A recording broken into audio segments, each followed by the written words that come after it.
السلام علیکم ورحمۃ اللہ۔ آج ہم جس موضوع پر بات کریں گے وہ صدقہ کرنے اور معافی کرنے اور دوسروں کے ساتھ تواضع کے ساتھ پیش آنے کے بارے میں ہے۔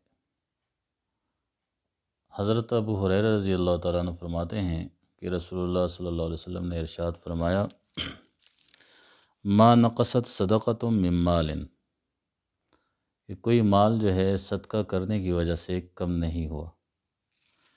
وما زاد اللہ عبدا بعفو الا عزا، اور اللہ تعالیٰ معافی کے ذریعے سے نہیں زیادہ کرتے بندے کی مگر عزت، یعنی معافی کے ذریعے سے بندے کی عزت زیادہ ہوتی ہے۔ بندہ کسی کو معاف کر دے، آدمی کسی کو معاف کر دے تو معاف کرنے والے کی عزت کو اللہ تعالیٰ بڑھا دیتے ہیں۔ تیسری چیز جو ہے وما تواضع احد للہ الا رفعہ اللہ، کہ جو شخص اللہ تعالیٰ کے لیے تواضع اختیار کرتا ہے، عاجزی اختیار کرتا ہے، اپنے آپ کو دوسرے سے کم سمجھتا ہے، دوسرے کو اپنے سے بہتر سمجھتا ہے، اسی کو تواضع کہتے ہیں۔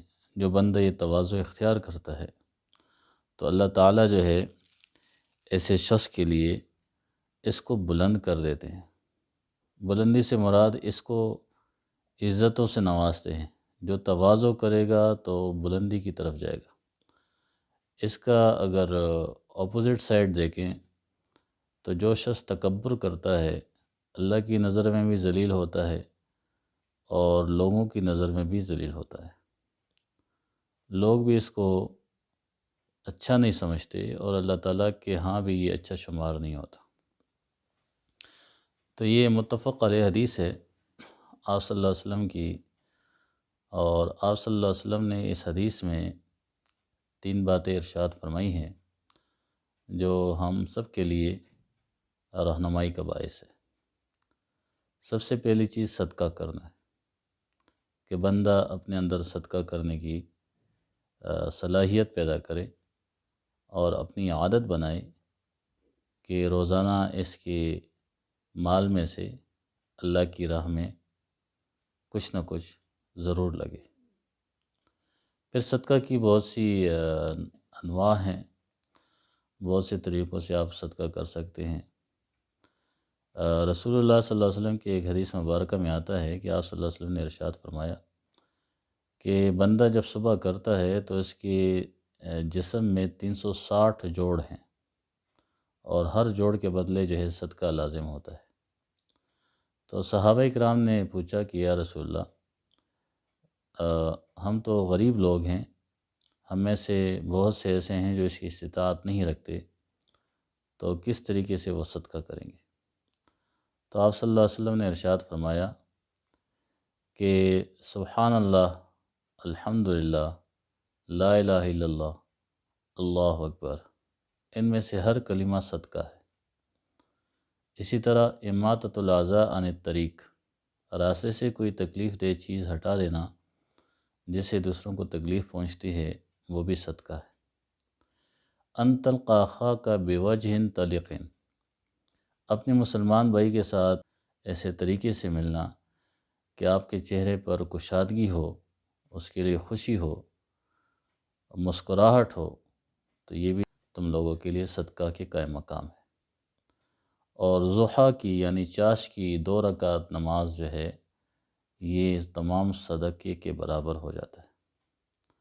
تو دیکھیں ہر عمل جو ہے مسلمان کا اگر وہ اس نیت سے کرے اور اللہ تعالیٰ کا شکر ادا کرنے کی نیت سے کرے تو بہت سے اعمال جو ہے اس کے صدقے کے قائم مقام ہو جاتے ہیں۔ مال کے ذریعے سے بھی اللہ کی راہ میں لگانا یہ بھی صدقہ کہلاتا ہے، اور نیک عمل کے ذریعے سے اللہ تعالیٰ کی خوشنودی کو پانا یہ بھی صدقہ کہلاتا ہے۔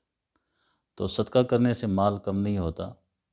اسی طرح جو ہے کوئی شخص کسی مسلمان کو معاف کر دے کسی غلطی کی وجہ سے، وہ غلطی کا مرتکب ہوا اور آپ نے اس کو معاف کر دیا، تو یہ معاف کرنا جو ہے یہ آپ کی عزت کو بڑھائے گا۔ اور خذ العفو، اللہ تعالیٰ خود فرماتے ہیں کہ معافی کو اختیار کیجیے اور لوگوں کو معاف کیجیے، کیونکہ لوگوں سے تقصیرات ہوتی ہیں، خطائیں ہوتی ہیں، اور ہر خطا پر مضبوطی سے دوسرے کو پکڑنا اور اس سے بدلہ لینا، اس کی بجائے جو ہے بندہ معافی کرے۔ الا تحبون ان یغفر اللہ لکم، کیا تم پسند نہیں کرتے کہ اللہ تعالیٰ تمہیں معاف کر دے؟ تو جب پسند کرتے ہو کہ اللہ تعالیٰ تمہیں معاف کر دے تو اس کے بندوں کے ساتھ بھی معافی کا معاملہ اختیار کیجیے، یعنی دوسروں کو معاف کرنا یہ بہت بڑی صفت ہے۔ اسی طرح تیسری بات جو حدیث میں ذکر کی گئی ہے کہ تواضع اختیار کرتا ہے کوئی شخص تو اللہ تعالیٰ جو ہے اس کو سربلندی عطا فرماتے ہیں۔ شروع میں نے بتایا کہ جب آدمی تکبر اختیار کرتا ہے تو تکبر کے اختیار کرنے کی وجہ سے انسان اپنے آپ کو بڑا سمجھتا ہے دوسروں سے، حالانکہ حقیقت میں یہ بڑا نہیں بن جاتا بلکہ اللہ کی نظروں میں بھی گر جاتا ہے اور لوگوں کی نظروں میں بھی گر جاتا ہے۔ اس کی اگر برعکس دیکھیں، جو شخص تواضع اختیار کرتا ہے، اپنے آپ کو دوسروں سے کم سمجھتا ہے، دوسروں کو اپنے سے بہتر سمجھتا ہے، تو اللہ تعالیٰ اس کی وجہ سے اس کو سربلندی عطا فرماتے ہیں اور لوگوں کی نگاہ میں بھی اللہ تعالیٰ اس کو بلند مقام عطا فرماتے ہیں۔ آپ صلی اللہ علیہ وسلم کے اختیار کردہ اور ارشادات یہ ہمارے لیے مشعل راہ ہیں۔